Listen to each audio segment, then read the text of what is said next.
Hi, my name is Victoria Rivera, and I'm a wellness psychotherapist in New York City, and welcome to Mental Health Wellness Wednesday. So first, let's just take a moment to check in with physically, are we safe? Are we okay? Do we have everything that we need for now? Does everybody in our family, our friends, our loved ones, people that we know, are they okay? Do they have everything that they need for now?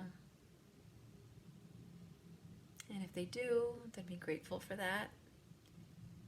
And if they don't, and you don't, I'm taking a moment to really give love, kindness, and compassion to yourself and to all of those people who are suffering.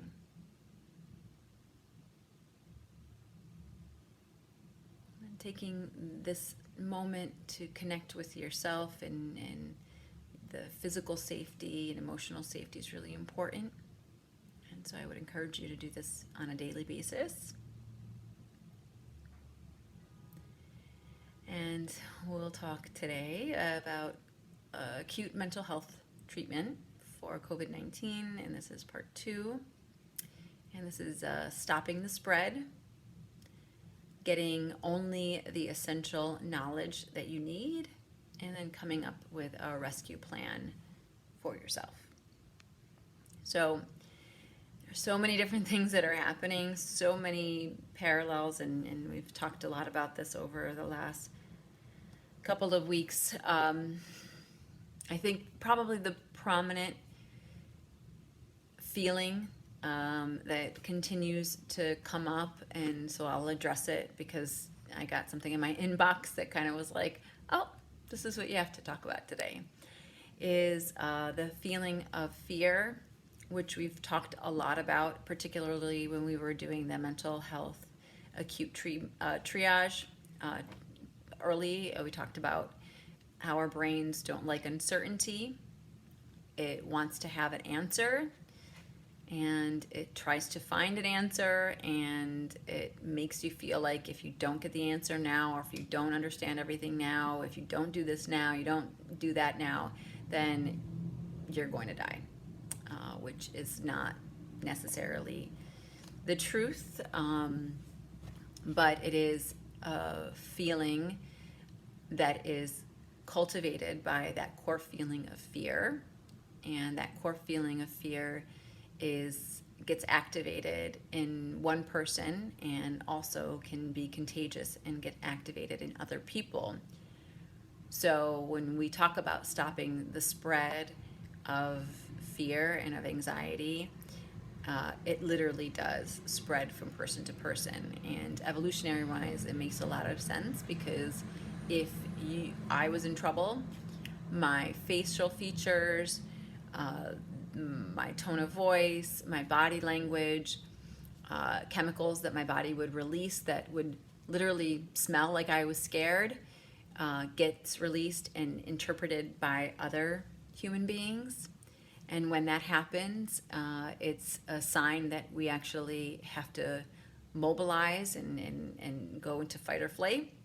Very primitive response and a necessary response. It keeps us safe. It's been keeping us alive and well and moving our species forward for a long time. The problem is now is that we can activate that fear response with information that isn't necessarily helpful to us and isn't necessarily going to make us survive any more or less. Survive anymore, actually. So there was an article, like I said, that I got in my inbox today, and just read the title to you, because that in of itself just says a lot. The most viewed YouTube coronavirus videos incorporates fear and anxiety, but neglect prevention information. So they figured about 100 videos that had the most views altogether, it was 165 million views in about 100 videos. About 1/3 of those had information, less than 1/3 had information about prevention, like one of the 7 ways to prevent the virus, whereas 84% of those videos were about death and dying, 79% were about fear and anxiety.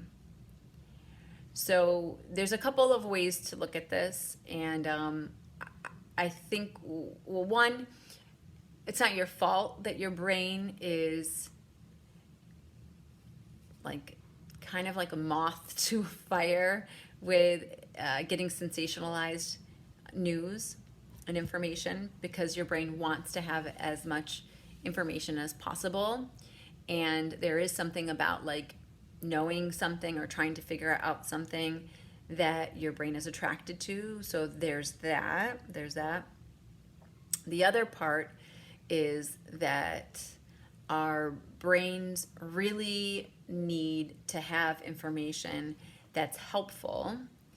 The problem is that it's sometimes hard to sift out what is helpful when it's all the information is sensationalized. Not all the information, but a lot of the news is sensationalized. And there's a difference between the news and there's a difference between getting like information. And so when we are anxious, we're much more likely to, again, be attracted to information that kind of stirs up that anxiety. As a matter of fact, we also co-regulate with that. Like I said earlier, somebody has anxiety or the news is saying that you should be anxious and fearful about something, then you're like, oh, okay, I got to be fearful about it. And it's something that's happening almost like automatically. So what do you do about this? Well, stopping the spread of anxiety, first and foremost, is like what we did in the beginning of this, which was connecting to the feelings that you have, connecting to if you're okay, in the sense of safety. That's very important. Getting only essential information, essential knowledge about what you need to be able to survive and to deal with whatever is going on for you, like right now. That's very important. So cutting out all of the other information that isn't very helpful for your survival at this point could be important, and stuff that's also repetitive, because the news is very repetitive about what it's saying. Of course, having information, like again, is very important, but really cutting out and only getting the essential information. And then coming up with a rescue plan, right? So we've been talking about having a self-care plan and doing things for yourself that you are, in terms of taking care of yourself. So first, the rescue plan in my mind is having self-awareness about how your own fear gets activated, what the triggers are, what your automatic reactions are, and what you want your response to be. So if you can sit down and write that would be very helpful. The other thing, so that's building self-awareness. The other thing is really having compassion for however your reaction is. Don't get mad at it. Just accept it, be curious about it, and understand that you're really just an evolutionary being and you're reacting to something that is a significant threat. And the last thing would be to incorporate things that help to decrease your autonomic nervous system, that help you to feel a little bit better.